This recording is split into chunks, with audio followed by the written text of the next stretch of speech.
সুপ্রভাত। পিসি বার্তার পথে পেঁচে আমির হামজা কুষ্টিয়ার সংসদ সদস্য, মাননীয় সংসদ সদস্য বলাটা কেমন যেন ওটা বাঁধলো আমার। এই লোকটি তার বিভিন্ন, ইনি আবার ওয়াজ করে বেড়ান, বিভিন্ন ওয়াজ মাহফিলে তিনি অনেক অশোভন কথা বলেন, বিশেষ করে নারীদের প্রতি তার কুকীর্তির সীমা পরিসীমা নেই। এই মানুষটি কিছুদিন আগে এপ্রিলের শুরুর দিকে একটি ওয়াজ মাহফিলে জাতীয় সংসদে স্বতন্ত্র এমপি রহিম ফারহানা সহ আরও 3 জন সংসদ সদস্য আছেন মহিলা, যাদের সম্পর্কে এবং তাদের পোশাক সম্পর্কে এমন কুরুচিপূর্ণ মন্তব্য করেছিলেন প্রকাশ্য মাহফিলে যে সেটা কোনোভাবেই একজন ভদ্র মানুষ করতে পারে, এটা বিবেচনাই করা যায় না। এর প্রতিবাদ উঠেছিল, সারা দেশে এর প্রতিবাদ উঠেছিল। তার সংসদ সদস্য পদ কী করা উচিত আইনগত হবে সে নিয়ে প্রশ্ন উঠেছিল। রহিম ফারহানা পয়েন্ট অফ অর্ডারে দাঁড়িয়ে এই বিষয়ের উপর স্পিকারের রুলিং প্রত্যাশা করেছিলেন, বিচার চেয়েছিলেন, কিন্তু কিছুই ঘটেনি।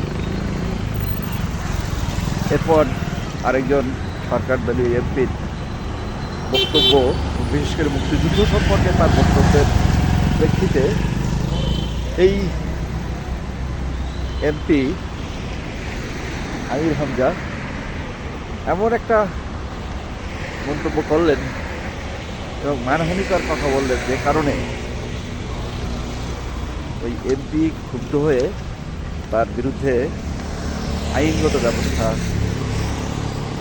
নেওয়ার জন্যে মামলা করে দিলেন মানহানি, এবং সেই মামলার কারণে তাকে অ্যারেস্ট করবার জন্যে ইতিমধ্যেই অ্যারেস্ট ওয়ারেন্ট জারি হয়েছে।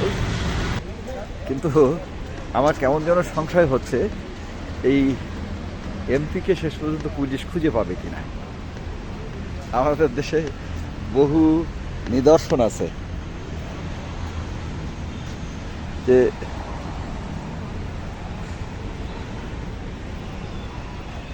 কোনো কোনো ক্ষেত্রে আসামিকে পুলিশ খুঁজে পায় না। এক্ষেত্রেও তাই হয় কিনা প্রত্যাশা করব যে এই এমপি তার ঠোঁটে লাগাম দেবেন। জেলখানায় ঢুকানো ঠিক শেষ সমাধান নয়, এটা অন্যতম একটা আইনগত ব্যবস্থা, এটা তো প্রত্যাশা করতেই হবে। কিন্তু তার থেকে বড় কথা হচ্ছে দেশের আইন প্রণেতারা, তারা একটু শালীন তো অবশ্যই হবেন। তাদের প্রতি মানুষের বিশ্বাস, মর্যাদাবোধ এগুলো সমুন্নত রাখার দায়িত্ব কিন্তু তার। কিন্তু মুশকিল হচ্ছে তিনি এমন একটা রাজনৈতিক সংগঠন করেন যে তারা এমন একটা মূল্যবোধ ধারণ করেন যে তাদের কাছে প্রত্যাশা করাই মুশকিল যে একজন সুনাগরিক, একজন সুবুদ্ধিসম্পন্ন মানুষের মতো ভূমিকা তারা রাখতে পারবেন কিনা, এটা প্রশ্ন কিন্তু তোলা যেতেই পারে। আমি তারপরেও প্রত্যাশা করতে চাই আইন তার নিজের পথে চলবেন। তার থেকে বড় কথা হচ্ছে এই আমির হামজার মতো যারা সংসদে এসেছেন তাদের ঠোঁটে লাগাম দেওয়া উচিত। একজন তো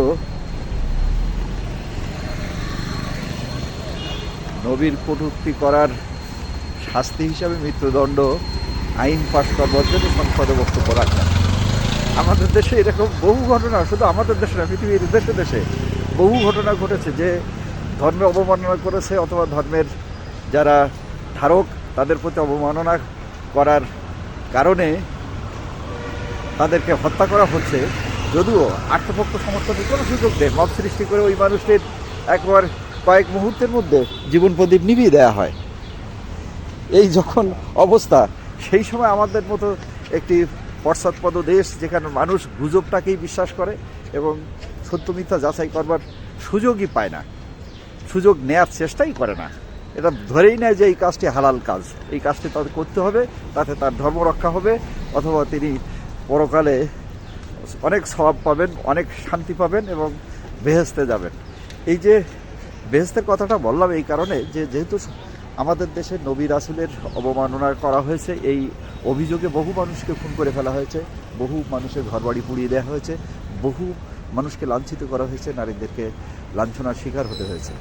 সেই সময় সেই রকম একটা পরিস্থিতির মধ্যে দাঁড়িয়ে আবার এরকম একটা আইনগত ব্যবস্থা আমাদের সংসদে আসবে, একটা নতুন আইন তৈরি হবে যে মৃত্যুদণ্ড দিতে হবে, তাহলে তো আসলে এই আইনের ছলচাতুরির মধ্য দিয়ে কত মানুষের জীবন বিপন্ন হবে, কত সংসার ভেঙে যাবে, তার কোনো ইয়াত্তা নেই। তারপরেও কিছু কিছু সংসদ সদস্য যখন এ ধরনের আইনের জন্যে উঠে দাঁড়িয়ে কথা বলেন, তখন আমাদের ভাবতে ইচ্ছে করে যে আমরা সত্যিই আজকের এই সময়ে সামনে আগাচ্ছি নাকি সমাজটাকে পিছন দিকেই টানছি।